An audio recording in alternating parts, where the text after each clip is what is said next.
안녕하세요. 행복씨앗입니다. 오늘도 시장을 정리하면서 하루를 마무리하는 시간을 가져볼 겁니다. 오늘 우리 시장은 코스피도 코스닥도 강보합 마감했습니다. 코스피는 0.22% 상승 마감했는데 외국인들이 490억 순매수했고 상승 하락 종목 거의 반반이라 볼 수 있습니다. 코스닥 같은 경우는 0.37% 상승 마감했고 외국인 투자자들이 1230억 순매수했습니다. 그리고 상승 하락 종목 이 정도면 거의 반반이다 라고 볼 수가 있겠죠. 시장이 크게 이렇게 움직이지 못하는 것은 투자자들이 아직은 고민하고 있다 이 말입니다. 투자자들이 어떤 점에 대해서 고민하고 있냐라면은 지금 원자재 가격이 원유를 비롯해서 이렇게 지난 6월에 고점을 찍고 하락하는 추세가 맞습니다. 그러니까 확실히 지금 물가가 잡히고 있다는 겁니다. 그런데 경기 침체에 대해서도 조금씩 신경이 쓰인다 이 말이죠. 지금 경기 침체 관련 기사들 쭉 보면은 조금씩 아직 경기에 대해서 낙관할 수 없는 그런 상황이 계속 이어지고 있다라는 걸 알 수 있습니다. 특히 미국의 애플 같은 이런 대기업들도 아직은 인원을 갖다가 정리하고 있는 그런 상황이라서 물가가 잡히고 있는 건 확실한데 경기 침체에 대해서 벗어나가지고 앞으로 경기가 괜찮아질 것이다 이런 확신도 가지기 어려운 그런 상황이기 때문에 아직은 시장을 좀 더 지켜보고 있다 이렇게 보시면 되겠습니다. 시장 수급을 좀 더 자세하게 들여다보면은 수급의 대부분은 이렇게 전기전자 업종으로 몰려 있습니다. 그리고 그 나머지 화학, 비금속, 그 광물, 의약품 이쪽으로 돈이 조금 들어왔는데 그렇게 순매수 규모가 크지 않죠. 그러니까 아직은 경기에 대해서 낙관하기 좀 이르다 이렇게 보고 있는 겁니다.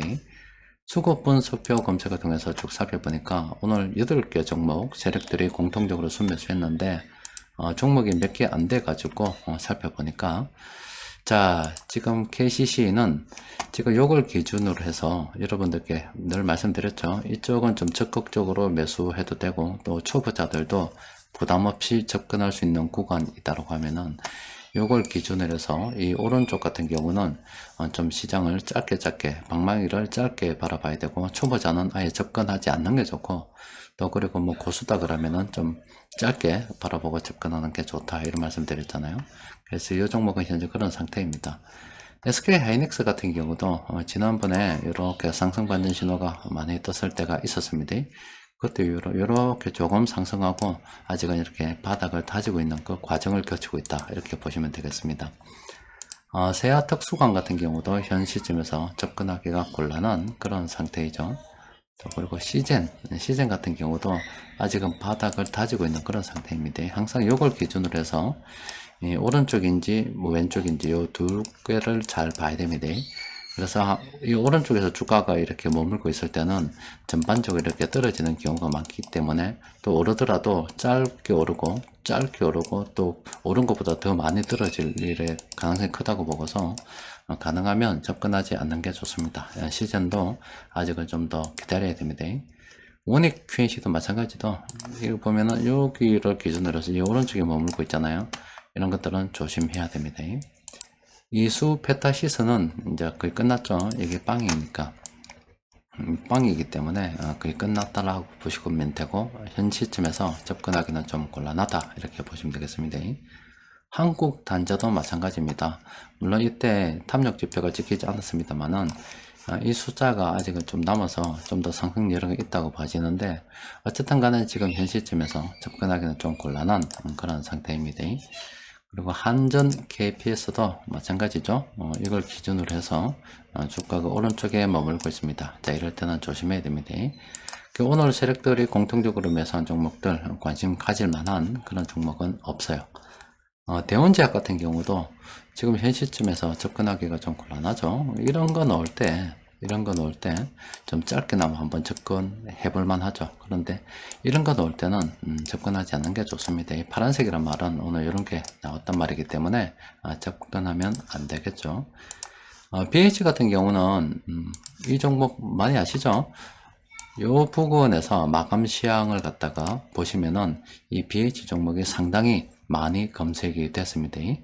요때 우리가 장기적 관점에서 매수를 해야 되고 초보자들은 이 이후이기 때문에 얼마든지 긍정적으로 접근해 볼 수가 있습니다.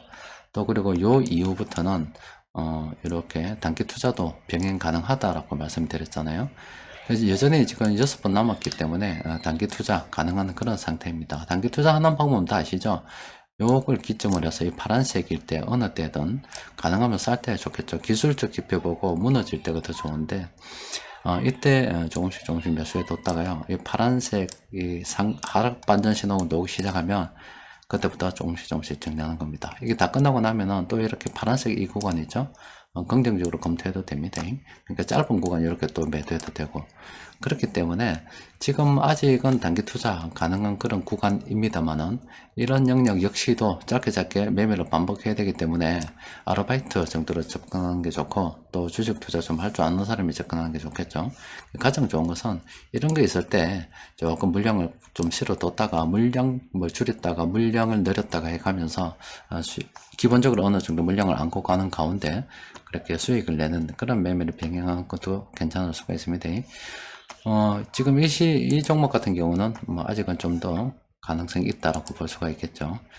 일성신약은 지금 현재 바닥을 다지고 있는 중이고 긍정적으로 공부를 좀 해도 됩니다. 조선에어 같은 경우도 서서히 긍정적으로 볼 때가 됐죠. 지금 오늘 시장 우리뿐만이 아니라 해외 시장도 좀 홍콩을 제외하고서는 어중간했고 지금 유럽 증시는 보합 수준에서는 좀 더 높게 지금 상승하고 있습니다만은 여전히 이 투자자들은 이 물가가 안정이 되는 거 이거 현상을 지금 실제 보고 있습니다. 그런데 이 무게 중심이 이쪽도 약간 조금 쏠리기 시작하면서 이 경기 침체에 대해서 서서히 걱정하고 있는 그런 상황입니다. 아직은 이 어느 쪽이 우위를 점하고 있다 볼 수가 없기 때문에 좀 관망하고 있는 그런 분위기고 우리는 늘 하던 대로 형편되는 대로 물량을 꾸준히 모아가는 그런 투자를 진행하는 게 좋겠습니다. 자, 오늘은 시장에 별 이슈가 없기 때문에 이 정도로 마무리하도록 하겠습니다. 이상입니다.